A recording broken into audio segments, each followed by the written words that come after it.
Hello and welcome to the Ready for Change coaching audio blog. I'm Christopher Testa, and today let's talk about self-care. First, I want to ask a couple of questions. What does self-care mean to you? And further, what would it be like if you cared for yourself the way you care for others? See, for some, these questions may come easily, but for many, they're surprisingly difficult. Sometimes it's because you're not entirely sure what self-care really means or how to even begin caring for yourself.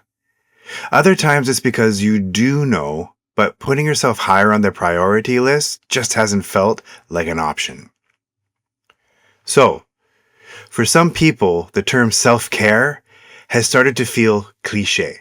It's everywhere, but the truth is, it's showing up so much because the need is greater than ever.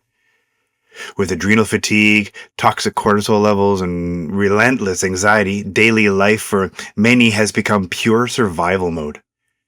People are managing the best they can, layering band-aid over band-aid. We numb. We cope however we can, binge watching, binge eating, the nightly unwind drink or gummy or whatever it may be, just to handle the stress that's taken up residence in our bodies, minds, and souls. Rent-free, I might add. And this numbing, too often we mistake it for self-care. Don't get me wrong. I get it. I get how it feels, especially in the moment. Indulging from time to time can be self-care. But when it comes to self-medication, it's no longer care at all. So, let's talk more about it. What is self-care really? Let's not overthink it. Self-care is exactly what it sounds like. It's caring for oneself. It can look like 1,000 different things, but the key is to notice whether your self-care is reactive or proactive. Are you only taking care of yourself when your body, mind, and soul starts screaming stop? Or are you caring for yourself before you reach that breaking point? This reactive pattern is incredibly common. Many of us override our needs for the sake of others, putting ourselves third, fourth, even last on the list, until we're finally feeling forced to stop. Think of the thoughts that often get in the way, things like self-care is selfish, or I don't have the time, or I'll take care of that later, I haven't earned it, or I'm not worth it. If this hits close to home, that's not a bad thing. You're not alone. The discomfort you're feeling, it's simply a signal that something inside you is ready to change. I want to offer an analogy. It was one of my favorite analogies for self-care, really. And it was a game changer for me when somebody finally, introduced me to it, had me thinking this way. You know that airline safety reminder, put your mask on first? Before takeoff, flight attendants remind you that oxygen masks are deployed, you should secure your own mask before assisting others. Why? Well, because if you pass out while helping someone else, you're not really much help at all, are you? Jokes aside, in life, the same is true. Many of us push ourselves down the priority list believing is for the good of others.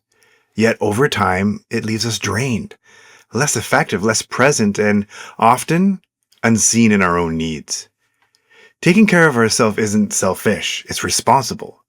It's what allows you to show up in a more fully way, for yourself and for people you care about. In other words, it isn't selfish, it's self-full. So, how can we be more proactive and invite more balance? A proactive approach to self-care leads to higher functioning, greater sustainability, and a more balanced, self-determined way of living. But before you can build that, you need to understand what self-care actually looks like for you. It's easy to adopt someone else's version, the bubble baths, the gym routines, the journaling trends, and sometimes those things help. Honestly, they do. But if it's not aligned with who you are or what you want or what's most important to you, it won't last. I have an exercise that I'm going to offer for you to try. And it's not just another one of those quick exercises, do this and you'll feel better. It starts by getting clear on who you are and what works for you.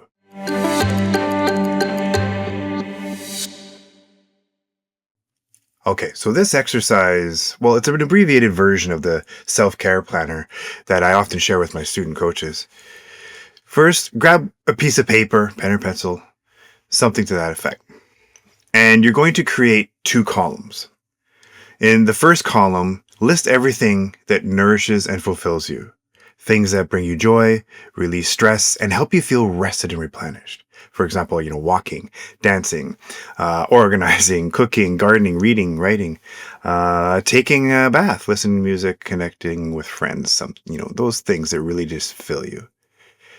In the second column, list the things that drain you.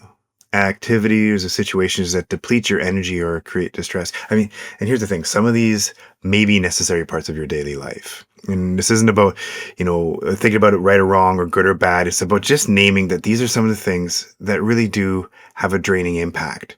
So it might even be things that you loved or you do for loved ones, but they still take from your well-being.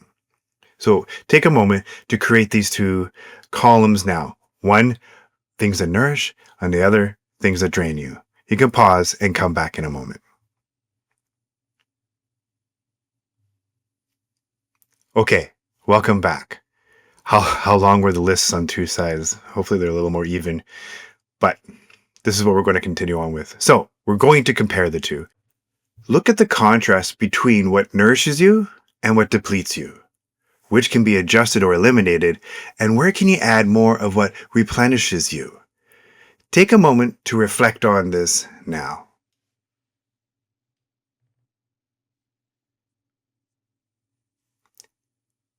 Okay, welcome back.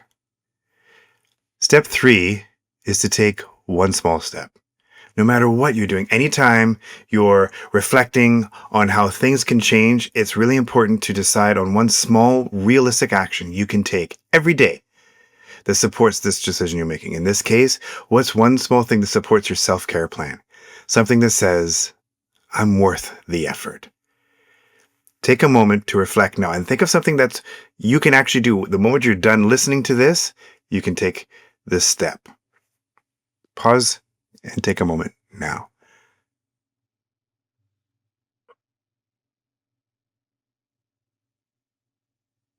All right. I hope that was an effective activity for you and you're starting to really take a closer look at your own self-care. I want to come back to the questions from the beginning. Remember those two I asked you? Specifically, now that you consider these pieces, what could your life be like if you cared for yourself the way you care for others? Or even, what if you simply believed you deserve the same self-care, the same care you freely give? It's not always easy, and the journey can be messy, but you're not alone in it. If you're ready for change, start small.